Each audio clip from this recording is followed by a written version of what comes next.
I am Ferdinand Marcos, and I am the President of the Republic of the Philippines. I stand today on behalf of 110 million Filipinos. Hello people and hello universe, it's me again. Shout out sa inyo mga bes, sa mga Marcos loyalists and supporters, ayan, sa mga Pilipinos sa buong daigdig, sa mga OFW around the world, shout out po sa inyo. Oh, mayroon tayong good news for everybody. And this is for everybody talaga. Yan Inaugurasyon of Panguil Bay Bridge, Lanao del Norte and Misamis Occidental, September 27, 2024. O yan pinangunahan po ng ating mahal na Pangulo. Ngayon, tunghayan natin guys play natin.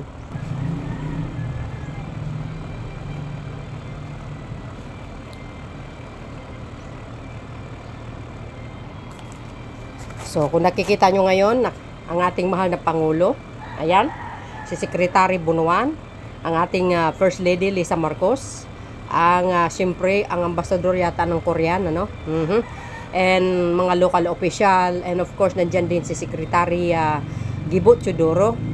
So, mga kababayan, pinapangunahan ko ang mga DDS. Itong Panguil Bridge na ito, hindi po credit kay Digong. Pinapaalalahanan lang natin ang mga DDS kasi magiling mag-credit. Kung nakikita nyo, ang ganda, di ba? Di ba guys? Shout out sa mga taga Usamis and of course guys sa Lanao del Norte. Magdugtong yan yung dalawang probinsya na yan. So, back to guys ang story po ng Panguil Bridge, short lang. Ito po 1998 ang plano nito. Dekada na ito mga kababayan. Itong tulay na ito na sa wakas ngayon lang natapos sa panahon ni Pangulong Marcos Jr. Bakit? Dumaan ito kay Gloria Macapagal Arroyo.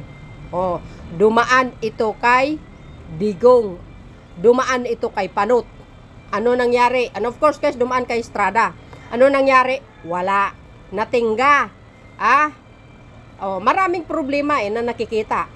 Kaya, ang suggest ko lang sa mga DDS na magaling mag-credit, pakinggan nyo po yung speech ni Gobernador ng Misamis Occidental, correct me if I'm wrong.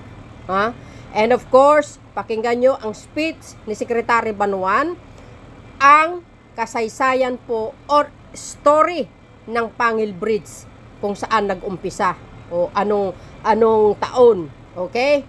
At pakinggan nyo rin po ang speech ng ating mahal na Pangulong Marcos Jr. Pinangunahan ko na lang mga DDS. Okay? So, in short, maraming salamat kay Pangulong Marcos Jr. Mayroon siyang isang salita at gawa dahil sa kanyang dedikasyon, build better more. Hindi niya tinitingnan kung nag-umpisa man ng 1998 yan, dekada na. Ang tinitingnan niya dito, ang kapakanan po ng mamayang Pilipino, sapagkat ang pera na yan galing sa taxes. Siya rin na nagsabi, at least napunta sa magandang proyekto ang pera ng bayan. Di ba mga kababayan? So dahil dito guys, ito po ang story ng Panguil Bridge at ngayon ay natapos na, and congratulations sa ating lahat, and of course Lanao del Norte, and of course sa Misamis Occidental. Ganon si Pangulong Marcos Jr. kagaling. Okay? Iniiwan nyo ka sa kanya, yung mga nyo tinitingga-tingga nyo nag-uumpisa lang kayo hindi nyo naman pala tinutuloy hanggang poste-poste lang kayo iniwan nyo lang pala kay Pangulong Marcos Jr. para tapusin dekada. Ilang Pangulo na nagdaan. Ay, kayo talaga, Well, anyway guys, panoorin nyo ito para kumpleto Ricardo, and congratulations again. See you again guys on my next upload video. Boy, and babus. God bless Philippines. Alam niyo naman si Pangulong Marcos Jr. guys, tagalinis ng problema ng mga past admin. Okay? Nakita nyo? Kaganda yan, ay wow. Ay, gabi. Mapapasa na all ka sa ganda ng bridge na ito. Tingnan nyo naman mga bes. Diba? Salamat Mr. President And of course, the Republic of Korea. Sila po ang isa sa nagpanding niyan, O, tingnan nyo naman. Uy, grabe. Ganda, di ba? Tapos ang gandang ano yan, yung mag-stroll-stroll dyan, no? Tapos kuha-kuha ka ng selfie. This is Panguil Bridge. Okay? See? Wow. Ganda. Di ba? Ganda. Parang ano guys, no? Example ko lang. Yung Pasig River. Di ba? Sa panahon ni Digong kasi, nilinisan, tinanggalan lang ng mga water lily. Tinanggalan lang po yung mga basura. Yun lang. Pero actually, hindi totally natanggal kasi ganun talaga mga Pilipino, tapon dito, tapon doon. Hanggang doon lang po ang ginawa ng Duterte admin. Pero nung pumasok ang Marcos administration, hindi lang totally paglilinis, tanggal ang basura, tanggal ang lahat ng water lily, lahat pati sa gilid. Anong ginawa ng Marcos admin? Ginawang pasyalan. Pinaganda lahat. Mga gandang ilaw. Parang nasa Venice, Italy. Di ba? Ganun dapat. Kung magpagawa ka ng isang malaking proyekto, isulid mo na. Isulid mo na. Huwag mo lang itingga. Inumpisahan mo. Tapos iba ang magtutuloy. Hindi maganda yun, mga best, para sa akin. Kaya para sa akin, credit sa Marcos administration. Di ba mga kababayan? Credit sa Marcos administration. Siyempre, itong Panguil Bridge as well. So yun guys, panoorin nyo ito. Babus! Junior and the First Lady. And now, we will start the ribbon-cutting ceremony to be led by the President and the First Lady, together with the Dpwh Secretary Sec.Bonoan and Korean Ambassador Lee Sang-hwa. Ready, Mr. President? At the count of 3. 1, 2, and 3. Yay! Let us give them a round of applause. Diba, guys? At this point, may we again request the President and the First Lady, together with the Dpwh Secretary Bonoan and Korean Ambassador Lee Sang-hwa, to lead the unveiling of the project marker. Diba guys, ang ganda? See? Sambayan ng Pilipino. Pera nyo po yan. Ready, Mr. President. At the count of 3. 1, 2, and 3. Yay! The marker reads as follows. Panguil Bay Bridge Project, inaugurated by His Excellency Ferdinand R. Marcos Jr., President of the Republic of the Philippines. Yay! See guys? Thank you, Mr. President.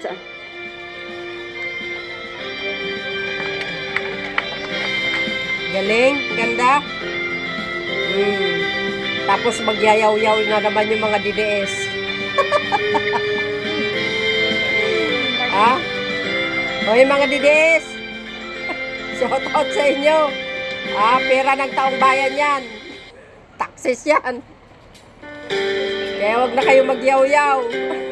At pasalamat tayo kay Pangulong Marcos Jr. Di ba? Ganda guys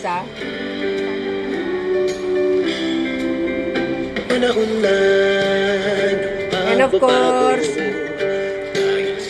kudos naman talaga kay Secretary Bonoan, mga bes. Okay, sa mga trabahador, construction, yung mga mga manpower, yung mga engineers, arkitekto, lahat. Again, ladies and gentlemen, the President of the Republic of the Philippines, His Excellency Ferdinand R. Marcos Jr. Yay!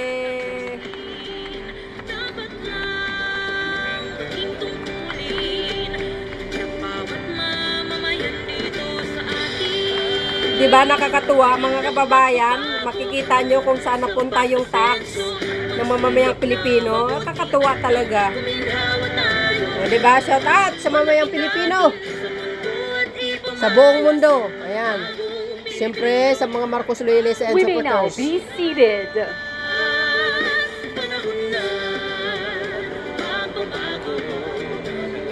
Wow, ganda.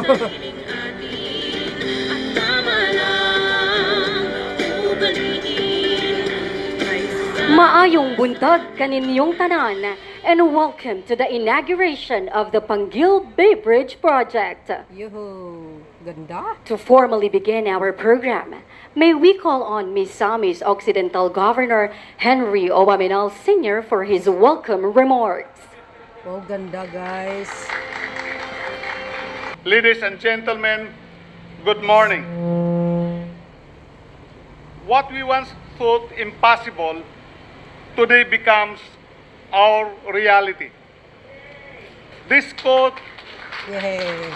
is a perfect description of today's celebration of the greatest milestone we achieved, not only for Misamis Occidental and Lanao del Norte, but for the entire region of Mindanao.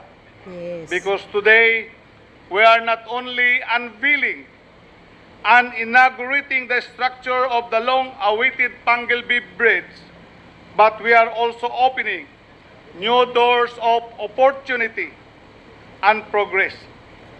Today's event signifies that dreams do come true and that vision can become a reality if there is hard work and collaboration among the stakeholders concerned and strong support of the national leadership.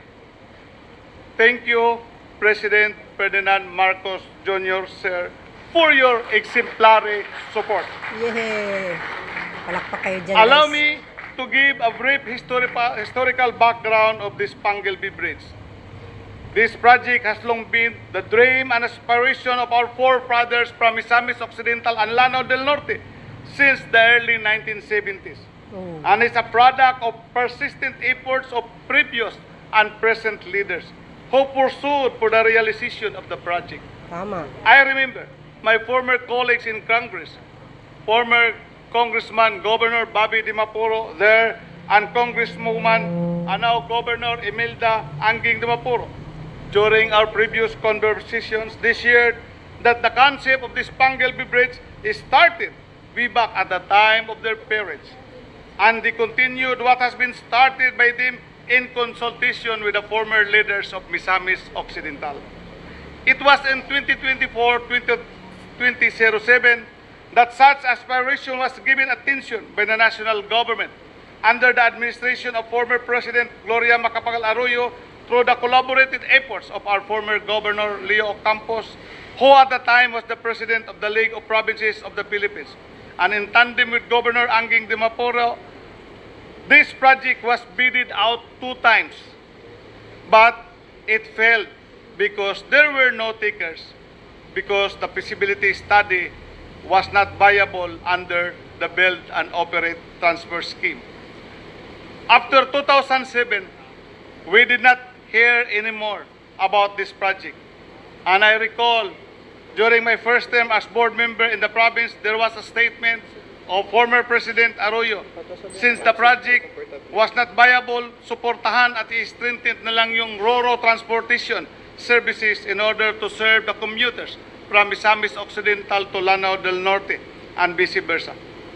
In 2013, when this representation was the congressman of the 2nd District, I, together with Congresswoman Anging Dimapuro, we exerted joint efforts in revisiting the project. And in one of our committee hearings with the Mindanao Affairs Committee, we sponsored a resolution endorsing the Panguil Bridge, appealing the support of the National Economic and Development Authority, the Secretaries of the Department of Public Works and Highways, Department of Finance, and Department of Budget and Management to secure funding for the project, ensuring its allocation that would commence on 2015 up to 2017 on a multi-year basis. So that during my first 100 days in Congress, I reported to the people of the 2nd District of Misamis Occidental through my State of the District address, informing them that we have given preferential attention and exerted efforts to materialize the Panguil Bridge project in collaboration with then Congresswoman and now my partner Governor of Lanao del Norte. this development, we forecasted that this would materialize on 2015. We continued to work out for the project, and in one of the congressional committee hearings, we summoned the Secretary of the Department of Public Works, then Secretary Singson, asking him on the update of the projects and the feasibility study. And then he responded that it was forwarded to the NIDA because the project cost more than 1 billion pesos. As a follow-through of our efforts, we invited the late former President Noynoy Aquino to Tangub City, here in Misamis Occidental in September 2015, so that he can personally inspect the site and see for himself the necessity of the bridge as part of our efforts to fast-track the implementation of the project. We were glad that he was impressed that we efficiently make use of the government funds that we brought into the province for our infrastructure projects, because we were able to properly utilize and account the funds up to the last centavo. While we were excited for the impending materialization of the project, we were informed again by the former Secretary of the Dpwh that what was approved by the NIDA, the source of funds was GAA, and the project is of foreign technology. And under our laws, foreign contractors cannot participate in government biddings for local funding projects. Again and again, we took the pain of talking to the former president that the NIDA approval should be amended and that the source of funds will now be ODA. And this was properly amended, and this development has given us high hopes that the project would finalize be post-through. And it did, because the NIA board has amended the approval of the project and changing the fund source from GAA to ODA. We thank the invaluable support of the Republic of Korea, represented here by His Excellency Ambassador Ling Xianghua, and the Korean Export-Import Bank with its Director General Chu in Q for the funding of the project that led to the signing of the loan agreement between the Republic of Korea and the Republic of the Philippines on April 28, 2016. Today, as we inaugurate the Panguil Bridge, it is an honor to stand witness to our powerful testament to the tireless efforts of our government under the leadership of His Excellency President Bongbong Marcos, whose unwavering commitment to uplifting the socio-economic welfare of Filipinos is transformative and palpable, which is the President's brand of governance and leadership under the Bagong Pilipinas campaign. We sincerely thank you, Mr. President, that the project was fully implemented and completed during your tenure. Wow. Thank you, Mr. President, for supporting and expediting the implementation of the project within 27 months in your administration. Yeah! Yan The ang completion Pangulo. of the project will surely contribute to the attainment of our provincial vision of Misamisnon magpuyong malinawon, malambuon, o malipayon. Misamisnon living peacefully, progressively, and happily. Thank you also, Mr. Secretary, Sec.Bonoan, for your unwavering leadership of the Dpwh that is instrumental in the speedy implementation of the project. Mr. President, we know your love to the Misamisnon. You love the Misamisnons very much. As we have also expressed our love to you during the previous election, when the Misamisnon rendered an overwhelming support of 254,066 votes against your closest rival who got only 32,804 votes. Oh my, panalo siya. Ibig sabihin, mahal The pala. expression of this love Galing, is just a reiteration and reaffirmation of our love and support to the Marcoses, as I have also served your late father before in my capacity as one of the Kabataang Barangay leaders. Ay, wow. Your love with the Misamisnon was really evident during the Sierra Line flooded incident, that instead of returning back to Manila because of bad weather, you still landed at Osamis Airport after 3 attempts, despite heavy rains, just to pursue your desire to personally comfort our people and provide them their immediate needs. Ay, wow. Considering the immense benefit that the bridge would bring not only for Misamis Occidental and Lanao del Norte, but in the entire island of Mindanao, it is our humble request with Governor Anging Dimaporo, with the people of Lanao, that the operations and maintenance of the bridge be managed by one management team only. The people of Misamis Occidental, together with Governor Dimaporo and the people of Lanao del Norte, will request for your executive intercession for the creation of Panguil Bridge Management Council, Pbbm Council. Wow, galing. To be composed of the governors of the two provinces as chairman and the regional director of the Dpwh, PNP, DNR, LTO, and the local chief executives of Tangub City and the municipality of Tubod as members. In this manner, Mr. President, we can be assured of collaborative management efforts among stakeholders directly involved in ensuring protection and maintenance of the bridge, instead of having it managed separately by the two LGUs exercising their powers and authority over the respective jurisdiction. We have submitted our request to Dpwh on this matter. And once again, thank you, Mr. President, for your support and love for Misamis Occidental. Rest assured of our continued love and support from the Misamisnons to your administration, as what we have already shown in the previous election. On behalf of the provincial government of Misamis Occidental and the Misamisnons, it is my great honor to welcome you all to this momentous occasion. Together, let us celebrate this milestone and look forward to working more in the future. Asenso, Misamis Occidental, mabuhay ang bagong Pilipinas. Thank you and God bless us all. Thank you, Governor Uwaminal. Oh, see guys, ibig sabihin malakas talaga ang Marcos sa Misamis. Mindanao na yan, ha? Oh, panalo siya dyan. This juncture, may we request Secretary Manuel Bonoan of the Department of Public Works and Highways to present a brief overview of the Panguil Bay Bridge project.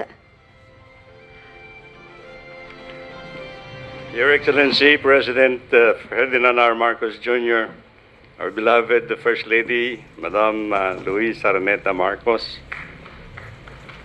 distinguished guests, ladies and gentlemen, today I'm honored to share the long and arduous construction journey of Panguil Bay Bridge, a project that symbolizes collaboration, progress, and connectivity. The conceptualization of Panguil Bay Bridge started way back, as presented by Governor Rominal, in 1998 with a pre-feasibility study setting the foundation for a transformative infrastructure project that would link the provinces of Lanao del Norte and Misamis Occidental in northern Mindanao. Then in March of 2003, after 5 years, a comprehensive feasibility study was completed and paved the way for informed decision-making, addressing crucial aspects such as engineering requirements, environmental impact, and socio-economic benefits.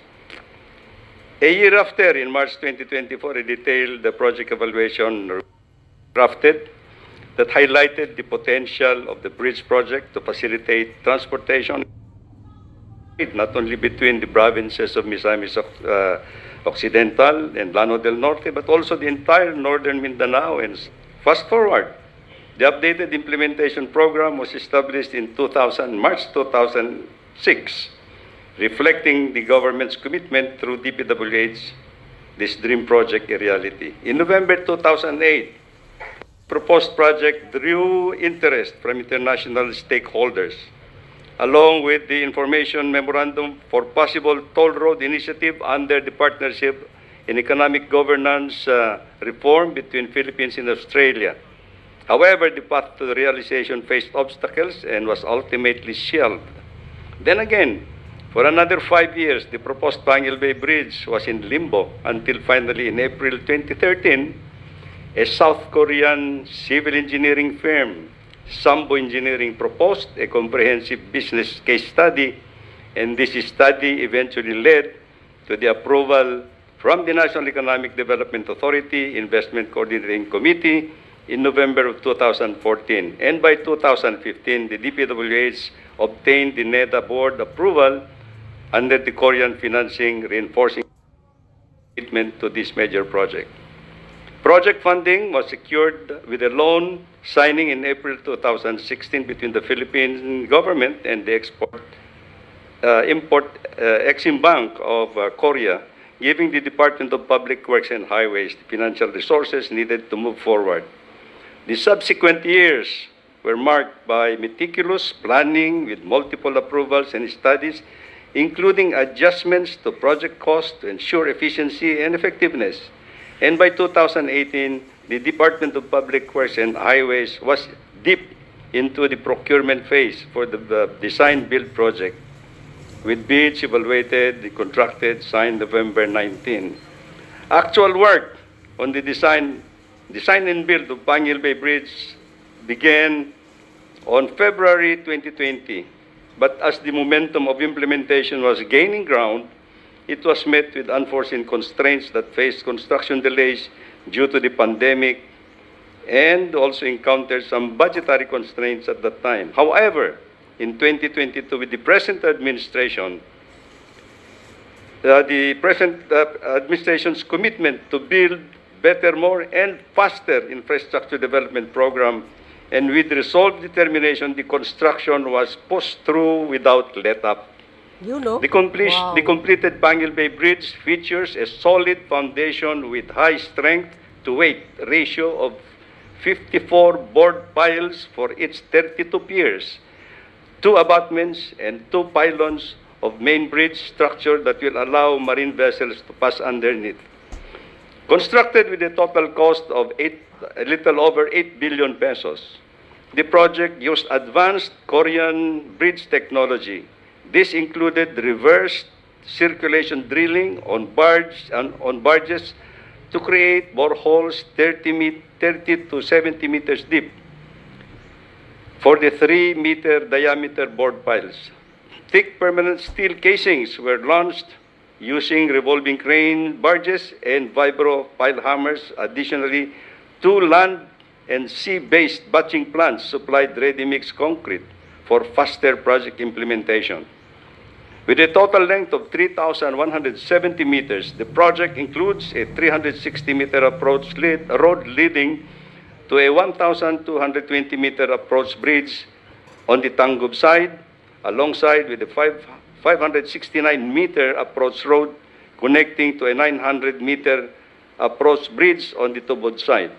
Both approaches were built using pre-stressed concrete box girders through the state-of-the-art incremental launching method technology. At the heart of the project is the Extra Dos main bridge, featuring 320-meter central span, supported by 2 pylons standing 20 meters tall. Each pylon is anchored by 6 cable stays, providing structural support and aesthetic appeal. The main bridge was constructed using free cantilever method. To ensure regular maintenance and structural integrity, 2 observatory bays are positioned on each side of the pylons. The lighting system includes 120 lamps and advanced features to improve visibility and ensure safer nighttime travel. Over the past 4 administrations, we have embarked on this remarkable journey.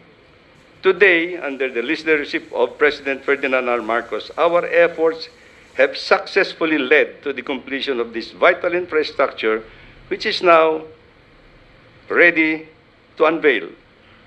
The 2-lane, 2-way Panguil Bay Bridge with 13-meter carriageway width will greatly improve inter-island travel. It will cut the travel time between Osamis and Tangub in Misamis Occidental to Tobod, Lanao del Norte down to just 7 minutes. Previously, it would take about more than 2.5 hours. Mr. President, The realization of Panguil Bay Bridge project was indeed a collaborative effort through your leadership and vision of a bagong Pilipinas. And at this point in time, Mr. President, I just wish to express, in behalf of the Department of Public Works and Highways, to acknowledge everyone involved in making this project a reality. Our partners from the government of Korea and the Korean Export-Import Bank for their funding support, the Korean consultants and contractors, and their local partners for their expertise, the Department of Public Works and Highways Unified Project Management Office for implementing this major project, the local government units of Lanao del Norte and Misamis Occidental, and all those who have one way or the other contributed to what we now see, finally, the Panguil Bay Bridge. Panguil Bay Bridge is at present the longest sea crossing bridge in Mindanao and one of the most significant infrastructure projects in the country.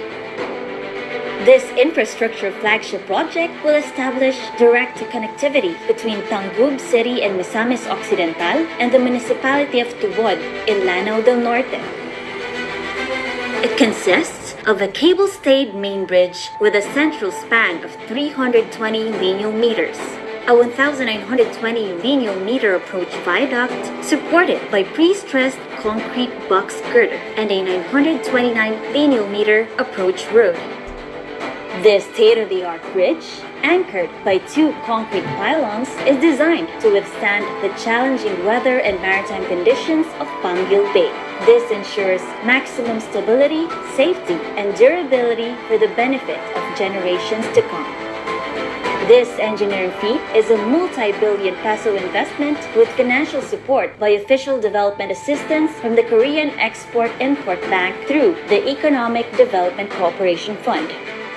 At present, travel between Tubod, Lanao del Norte, and Tangub City, Misamis Occidental requires a 2-hour journey via roll-on roll-off ferry service. With the bridge structure, travel time will be reduced to just 7-minute drive, ensuring a more efficient and unhampered access to goods and services, education, and healthcare. Additionally, it will cater to an estimated traffic capacity of 10,000 vehicles daily, enhancing transportation links between northern and central Mindanao and Zamboanga Peninsula.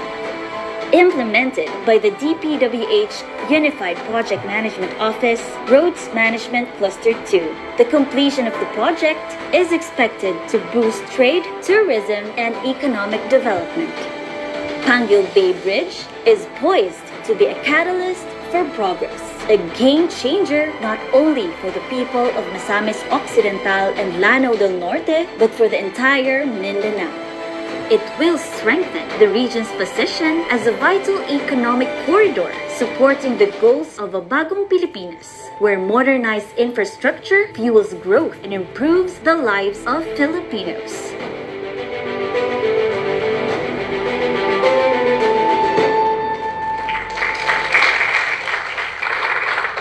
My fellow workers in government, distinguished guests, ladies and gentlemen. Before I continue, I have to also acknowledge the presence here of the representatives of the Exim Bank, the contractors from Korea, the local contractors who have worked together to make this, I can only describe, is a dream come true. Good morning to you all. Let me start by saying, ang tagal na nating inantay nito, di ba? I just said we wait every time someone asked me, when will we finish the Panguil Bay Bridge? I would already be able to fund a second bridge by now. But today, the waiting is ended. We are here for the inauguration of the Panguil Bay Bridge project, a day that we have long looked forward to. If we take all the time, from the very moment of conception of this bridge until today, it has been 4 decades.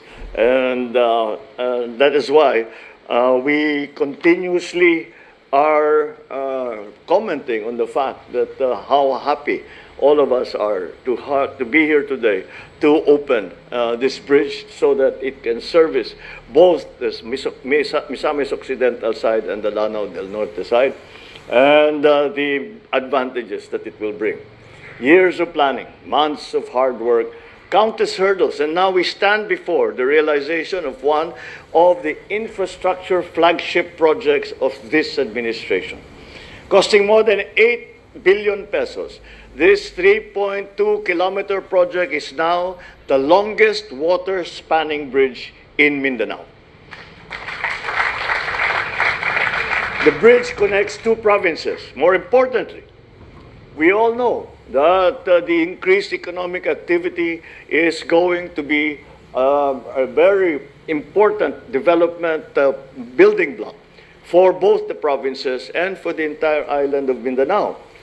But more than just a physical bridge, we are connecting the dreams and aspirations of the people of Lanao del Norte and of Misamis Occidental. For far too long, our brothers and sisters here have had to deal with over 2-hour commutes across the bay. Ang layo nang iikutin bago makarating dito sa Tangub, dito sa kabila. It has always taken a very long time. Now, those 2 hours can be spent on work or on simply living their lives. With this bridge, what once took 2 hours will now take 7 minutes and will benefit 10,000 travelers a day. I heard the story of architect Romeo Quisio, a proud resident of Tubud, Lanao del Norte. He grew up hearing about a bridge that would one day connect the town of Tangub, Misamis Occidental. And for years, it was just a dream, something people would talk about, but we never finally saw. In the past, he imagined how life would change if that bridge would come to reality. And now he is a witness to his dream, this dream of all of us being fulfilled. It is undeniable that this journey has not been easy. From the 1998 pre-feasibility study conducted on the bridge to the moment that we broke ground in 2018, this bridge encountered very many challenges. When the pandemic hit, the Dpwh had to pause and had to recalibrate and revisit about and create techniques and strategies on how they could move forward with this project. And just when they thought that there was a way to continue the construction of the bridge, funding issues stopped it again and slowed it down again. Pero hindi tayo nagpapati ng basta-basta. We do not get intimidated or discouraged by obstacles that are put in our way. We worked harder, pushed harder, never lost sight of why we are building this bridge. And while we are celebrating this monumental achievement, I would like to highlight the ripple effect it will have on local businesses. Take, for instance, the story of a remarkable local entrepreneur that we encountered recently.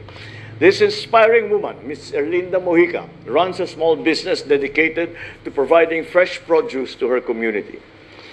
Before, when the barge closed at night, there was no choice but to take the long route around the bay, wasting a great deal of time. Now, they can transport their goods whenever they need, no time lost, according to their own schedules. Imagine the frustration. Fresh produce ready to go. But her dreams were held hostage by prolonged delays. With the opening of the bridge, she expressed her excitement, saying that her goods would now reach the market in minutes ahead of hours, alleviating her worries about spoilage and missed sales. Yung mga saging hindi na magiging ketchup. The bridge is a gateway to a world where distance no longer limits our dreams, where aspirations can take flight, and where the ambitions of entrepreneurs fuel growth and prosperity. This achievement reflects our collective strength and manifests our continuing determination.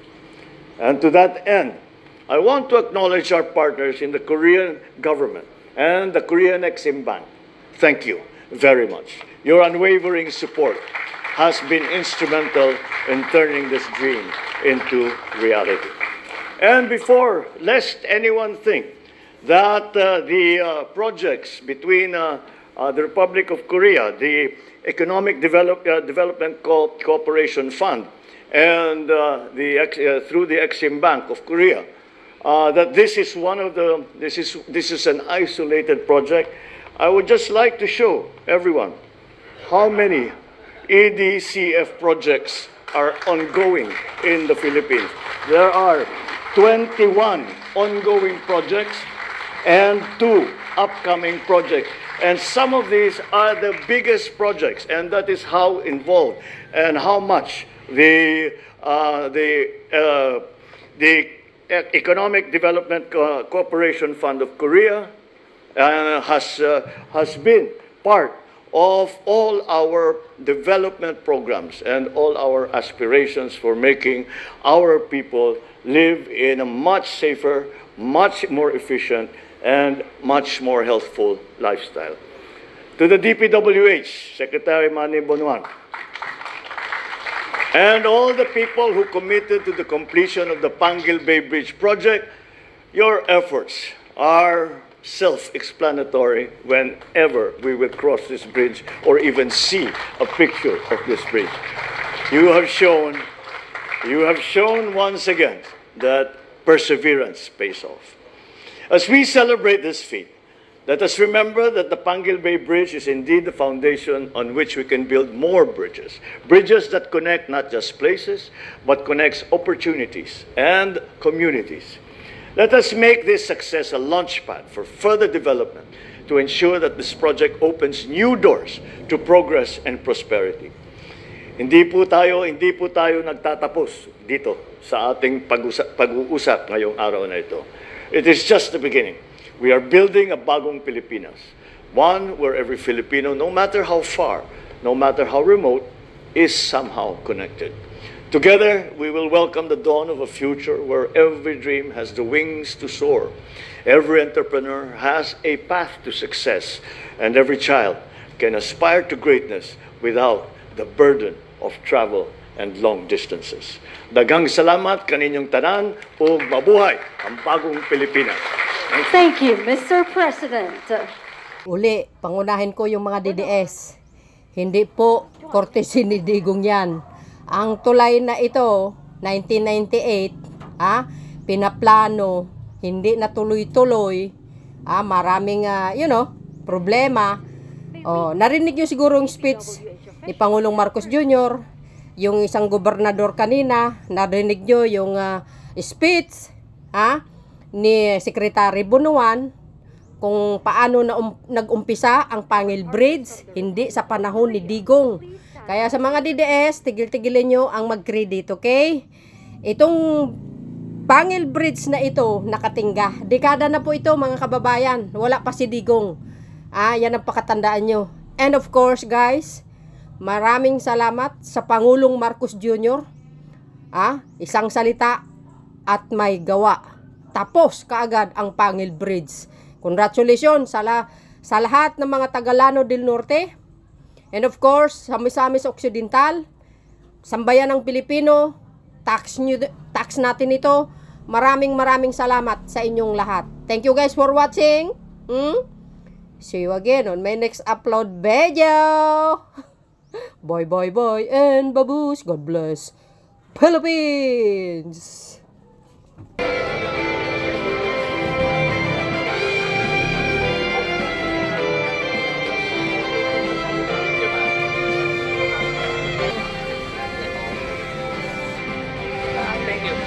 Thank you, everyone. That concludes our program. Once again, thank you very much, Mr. President and the First Lady, for gracing this momentous event. We are very grateful for your presence as we celebrate together